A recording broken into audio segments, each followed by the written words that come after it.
Halo, kami dari kelompok Bel dan Rantai yang beranggotakan Srihati Syafutri, MAD Maulana, Nuzulul Panuntun, dan Wilky Alvino akan menjelaskan apa sih bel dan rantai itu dan bagaimana sih cara kerja bel dan rantai itu. Mari kita simak video berikut ini ya.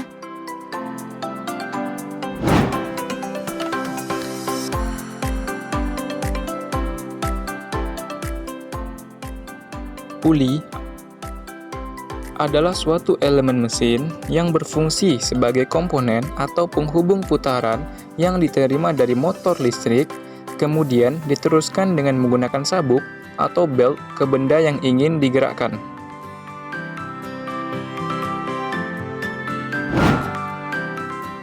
Puli biasanya terbuat dari bahan baja, baja tuang, besi tuang, aluminium, plastik, dan lain-lain. Bahan yang digunakan dalam pembuatan puli ini menjadi penentu penyesuaian kondisi di mana puli itu akan digunakan. Sedangkan sabuk atau belt biasanya dibuat dengan bahan berbasis karet atau polimer.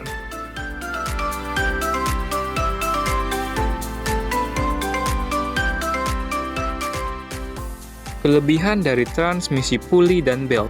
Yang pertama, ada instalasi mudah. Yang kedua, perawatan yang relatif sedikit. Karena belt yang sudah rusak itu harus wajib diganti untuk mencegah belt itu putus di tengah proses pengerjaan atau proses permesinan. Yang ketiga, keandalan tinggi. Yang keempat, dapat diterapkan pada dua poros yang tidak paralel. Yang kelima, dapat bekerja pada kecepatan tinggi.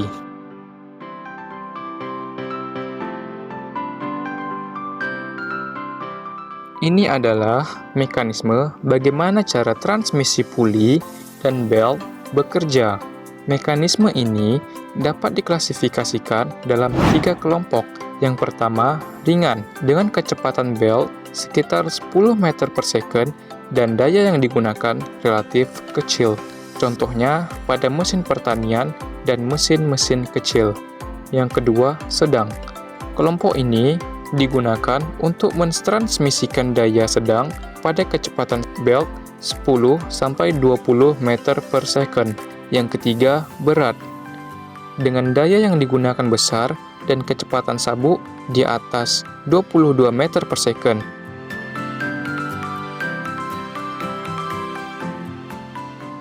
Selain memiliki kelebihan, transmisi puli dan belt juga memiliki kekurangan.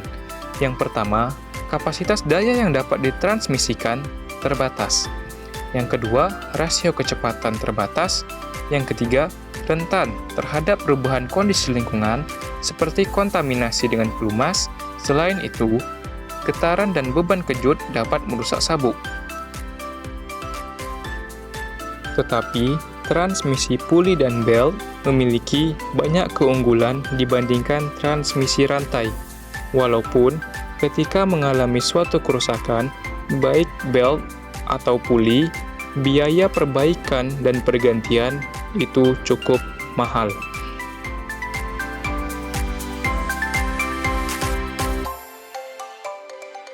Dan di sini saya akan menjelaskan mengenai rantai. Rantai atau roller chain biasanya dibuat dari baja berkekuatan tinggi, sehingga lebih mampu dalam mentransmisikan torsi dengan nilai yang tinggi.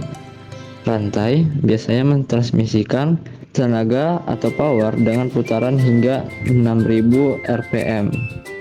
Pada putaran yang lebih tinggi, pengaruh putaran antara rangkaian rantai dengan gigi sprocket menghasilkan bunyi berisik, sehingga hal ini merupakan kekurangan dari rantai. Nah, seperti yang bisa kita lihat, rantai memiliki beberapa bagian seperti pin link plate, pin, roller link plate, bushing, roller link plate, pin link plate, roller link, dan pin link.